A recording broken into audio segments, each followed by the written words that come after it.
Hello, everyone. This is Old School from whatthebuck.net. No fancy graphic overlay this week. Working on a little bit of a skeleton system here. But at any rate, the Bucs got a victory here in the final game of the preseason. 24-17 victory over the Houston Texans, which saw a large portion of the Houston Texans team inactive. Roughly 26 players were inactive for Houston, so there's no question about what they were doing coming into this game. They were checking out their depth. The Bucs did the same thing, though they only had about 6 players inactive. We got a chance to see a lot of guys further down the roster. Now, we saw a few of our defensive starters in there at the beginning, but most of the time that was spent by our 2s through 4s throughout the game, and that's really what the fourth game is all about. I know there's a lot of noise out there that the fourth game doesn't matter.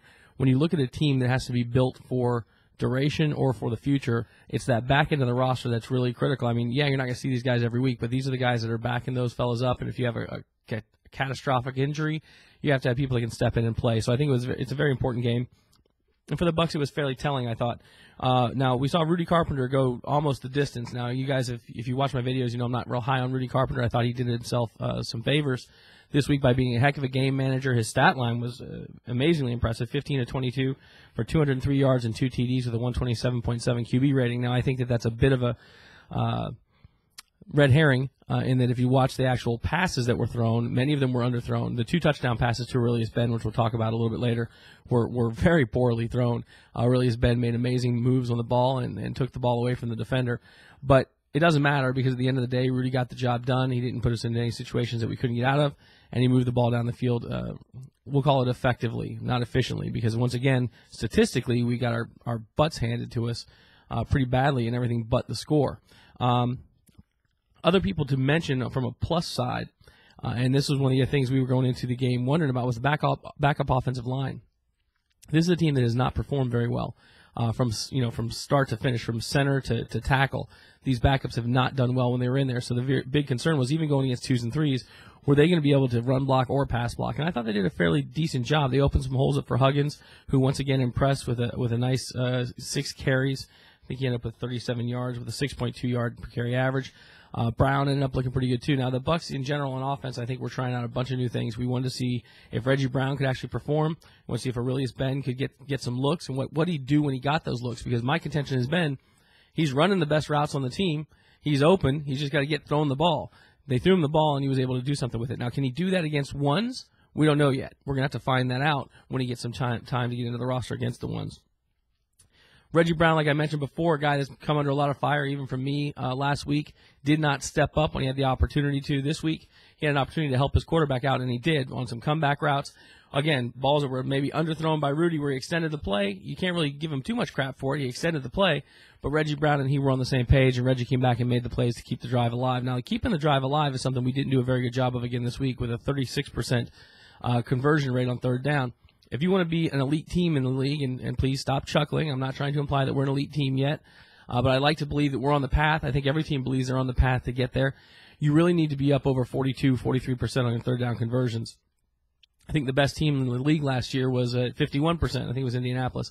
And the top were, the Patriots and the Saints and the Dolphins, actually. So you've got to be able to keep drives alive, because that keeps your offense on the field, keeps the scoring opportunities around. Now, this game, some of those stats were a little bit off, because we had a wonderful 91-yard interception return by Corey Lynch, a guy who I've been high on for quite some time, special teams ace, who's getting a chance to play some safety, and he did some great things with 2 picks against the Texans, one of them taking it all the way back to the house. Clearly, he doesn't run like that often, because he ended up throwing up on the sideline, but good job by Corey Lynch on the defensive side of the ball. A couple of other guys that I thought popped a little bit. Michael Bennett continues to pop on defense. I know Steve White on his Passing on the Game blog at passingongthegame.blogspot.com.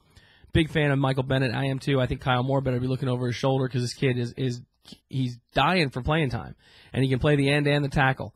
This is the same place that they put Kyle Moore. I think you're going to see Michael Bennett work his way into those rotations a little bit more permanently if Kyle Moore doesn't have more of a stand-up game. Now, George Johnson, a guy that I didn't know a whole lot of coming in, ends up getting a roughing the penalty passer, which was horrible, and follows up with a sack. He was really one of those guys who was bipolar. He was either doing something really stupid, way out of position, or he was getting in there and busting up plays. So he's kind of an interesting guy. I'm not sure what his tenure is in the league and what we can do with him, but I thought he popped a little bit. And Adam Hayward, a guy who had a bad week last week, showed up this week and had some nice plays. Now, we had a couple of guys that were getting in the backfield. Once again, these young guys like Geno Hayes, they're getting to the point of the play, and they're not making the play. They've got to make the play when they get in position to get a tackle for loss, right? Right now, they're doing all the right things to get there, but they're just not finishing, and they've got to finish. Now, on the negative side, I mentioned the third down conversions. We were outgained in this game, 417 yards to 267. Now, that's the thing that most of the mainstream media are going to talk about and harp about, and something certainly to be aware of. But if you look at the first half stats, and I know it's hard to say that in the fourth preseason game that there's a difference in personnel between the first half and the second half, but there is. In the first half, it was 159 to 152. Right, so it's a much closer game, 28 plays to 27 offensive plays. That discrepancy came in that back half, and really this is where the team has got to learn how to finish. That defense continued to bend, don't break, but we had a nice lead going into the half, and Houston made a game out of it. John David Booty came in there and made a little comeback attempt.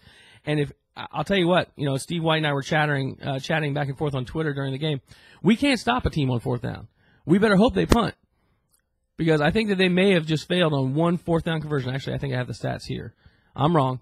Yeah, one. They were 80% on fourth down, and the one that they didn't convert was the last one of the game where they threw a pass in the end zone to a guy that was open. It was a bad throw. So I'm not sure what we got to do on the defensive side, but fourth down, we got to get these guys off the field. If they're going to go ahead and take that opportunity on fourth down, we're going to have a problem all year long. So all in all, I picked on Brent Bowden last year, or last game. He continues to do what I mentioned, though. His gross and his net were identical this week, 38 yards, and they were, in fact, better than Turk's, which was 33 yards. He puts enough air on the ball that the coverage team gets down there is no return. This may, in fact, be the strategy, as much as it may seem odd. Now, I'm going to go do some data research this week to find out the differences, like for a guy like Shane Leckler, who typically can outkick his coverage. Now, roster is a big discussion this week. I'm not going to go into it too much on this video because it's going to happen today. My comments about roster I've made a little bit earlier.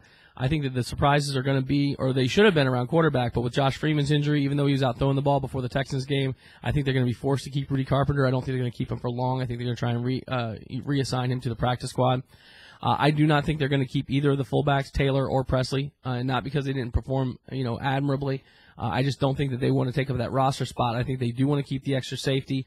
I don't think Sabatino Piscatelli is going anywhere. I think that Lynch and Grimm both played their way onto this team. I think Sabby's going to stay as well.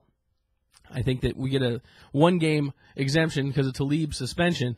I think that the makeup of this team is not going to be surprising. I do think that Clayton is done for the Bucs, especially with him being out. I don't think they wanted him to get an injury settlement going into the fourth preseason game. I think Mike Clayton will be cut. Another hard decision by the front office, who made a hard decision in cutting Derek Ward. I think they will continue to do that and do the right thing. I think the receiver stack is stronger without Clayton than it is with him. So there's a review. All in all, I thought it was a pretty good fourth preseason game. I thought the intensity was good. I thought the play calling in and all was good. All in all was good, but that doesn't really matter that much in the preseason game. We're on to the regular season with the Cleveland Browns coming in. I'd like to say that I think Josh Freeman's going to be the starter, but I'm not confident in that yet with the way he was taking snaps and what that did to his thumb. We may be looking at Josh Johnson. We'll know about that as the week progresses, and we'll get to see some real football. So let's go Bucs.